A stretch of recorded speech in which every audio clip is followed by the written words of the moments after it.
মাত্র 45,000 টাকা নিয়ে 3 বছর আগে আমি এই গরুর খামারটা শুরু করছিলাম।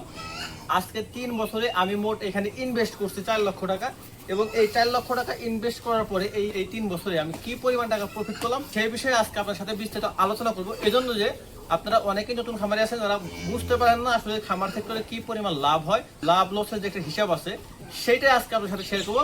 আশা করি ভিডিওটা দেখে সবাই উপকৃত হবেন। ঈদের 10 দিন পরে আজকে আমি ভিডিও আপলোড করতেছি, এর জন্য তো একটা কারণ অবশ্যই আছে, সেটা অবশ্যই বলবো ইনশাআল্লাহ ভিডিও শেষে। তো প্রিয় খামারি ভাইরা, প্রায় 3 বছর আগে আমি একটা গরুদের খামার শুরু করছিলাম, সেটা বিক্রি করছিলাম 46,000 টাকা। তারপরে এইখানে আমি আস্তে আস্তে করে কেনা বেচা করতে করতে মোটমাট 4 লক্ষ টাকা ইনভেস্ট করছি, এবং এই 4 লক্ষ টাকা ইনভেস্ট করার পরে সর্বপ্রথম আমি একটা ষাঁড় গরু বিক্রি করছিলাম, সেটা হচ্ছে 80,000 টাকা। তারপরের বছরে আমি আবার একটা ষাঁড় গরু বিক্রি করছিলাম, সেটা হচ্ছে 1,30,000 টাকা, এবং তারপরের বছরে আমি আরও একটি ষাঁড় গরু বিক্রি করছিলাম 1,41,000 টাকা। ওভারঅল এইখানে আমি এই 3 বছরে সর্বমোট 3.5 লক্ষ টাকার গরু বিক্রি করছি, এবং পাশাপাশি আমি ছাগল বিক্রি করছি প্রায় 1 লক্ষ টাকা। এইখান থেকে কিন্তু মোট 4 লক্ষ টাকা কিন্তু আমি উঠে আনছি শুধুমাত্র এই খামার সেক্টর থেকে। তো বুঝতে পারছেন এই 4 বছরে আমি এই খামার সেক্টর থেকে ছাগল এবং গরু মিলিয়ে প্রায় 4 লক্ষ টাকা মানে প্রফিট করছি। তো পুরোটা কিন্তু প্রফিট ধরলে হবে না, তো 4.5 লক্ষ টাকা গরু বিক্রি করছি। দেন আমার খামারে বর্তমানে গরু আছে 1টা 2টা 3টা, মানে আর বাকিগুলো আমার না, এটা আমার পরিবারে। তো এই যে আমার 3টা গরু বর্তমান খামারে আছে, এবং আমি 4.5 লক্ষ টাকার যে এই ছাগল এবং গরু বিক্রি করলাম সেই হিসাবে আপনার হিসাব দিয়ে এখন বর্তমানে যে 3টা গরু আমার খামারে আছে এটার বর্তমান বাজার মূল্য মানে সর্বনিম্ন হচ্ছে 2-2.5 লক্ষ টাকা, আর ওই 4.5 লক্ষ টাকা মোটমাট গিয়ে দাঁড়াচ্ছে কত 7 লক্ষ টাকা।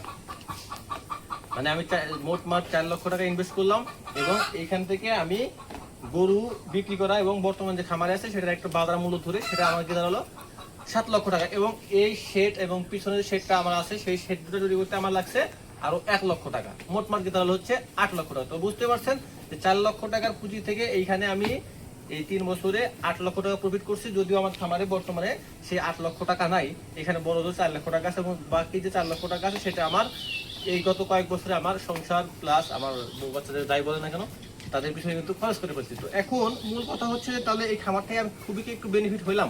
হ্যাঁ ভাই, অবশ্যই হইলাম। সেটা হচ্ছে যে আমি 3 বছর ধরে এই খামার সেক্টরে টিকে আছি, এবং আরো বিগত যতদিন বেঁচে আছি ইনশাল্লাহ এই খামারের সাথে থাকতে যাচ্ছি, এবং সেই কনফিডেন্স আমার আছে যে না আমি এখানে টিকে থাকতে পারবো।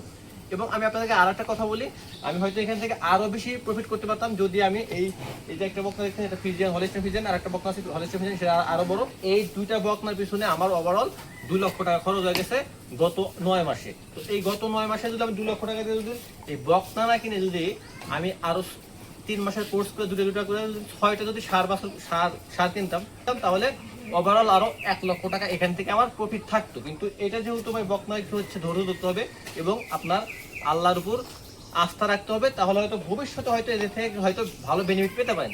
তো সব মিলিয়ে হয়তো আমার এখান থেকে ওইটা হিসাব করলে হয়তো 1 লক্ষ টাকা বেনিফিট হইতো, কিন্তু ওটা ধরবো না। তো আপনার ধরে নেন যে মোটমাট 8 লক্ষ টাকা বিগত 3 বছরে এই 4 লক্ষ টাকা ইনভেস্ট করে আমি প্রফিট করছি। মানে আমার সর্বমোট আগে ধরেন যে আমার 3 বছর আগে প্রফিট ছিল 4 লক্ষ টাকা, এবং 3 বছর পরে আমার সর্বমোট প্রফিট হয়েছে 8 লক্ষ টাকা। এই হচ্ছে আমার খামার বিষয়ে ছোট্ট অভিজ্ঞতা, এবং কোনো খামারি বা কোনো ইউটিউবার আপনাকে এইরকম ভাবে পাই টু পাই কেউ বলবে না ভাই। কিন্তু আমি আপনাদেরকে এই জন্যই বলি কারণ আপনারা আমাকে সাপোর্ট দিয়ে আমার এই ইউটিউব চ্যানেলটাকে অনেক বড় করছেন আশা করি, এবং ভবিষ্যতে হয়তো আরো সাপোর্ট দেবেন। তাই আমি চাই যে আমার যে সকল সাবস্ক্রাইবার আছে যারা আমাকে ভালোবাসেন মন থেকে, তাদেরকে আমি সবসময় এই তথ্যগুলো সত্য তথ্যগুলো দেওয়ার জন্য যাতে করে আপনারা ডিমোটিভেট না হন এবং হতাশ না হন। ভাই খামার করতে পারেন ভাই, সমস্যা নেই, যদি আপনি একটু ডেডিকেশন হন। এর মাঝে আপনাকে অনেক মনে করেন যে বাধা বিপত্তি আসবে, সেইগুলোকে আপনাকে উপেক্ষা করে এইখানে দাঁড়িয়ে থাকতে হবে, টিকে থাকতে হবে, তবেই কিনা আজ থেকে 10 বছর পরে হয়তো আপনি একজন সফল খামারি হতে পারবেন। আজ থেকে 10 বছর পরে হয়তো আপনি আপনার সফলতার গল্প শোনাতে পারবেন। ভাই এই যে ব্যর্থতার গল্পগুলো আছে, আমার ব্যর্থতা সফলতা মিক্স, এখানে ব্যর্থতা নাই, খুব একটা সফলতা নাই, এটা মিক্স।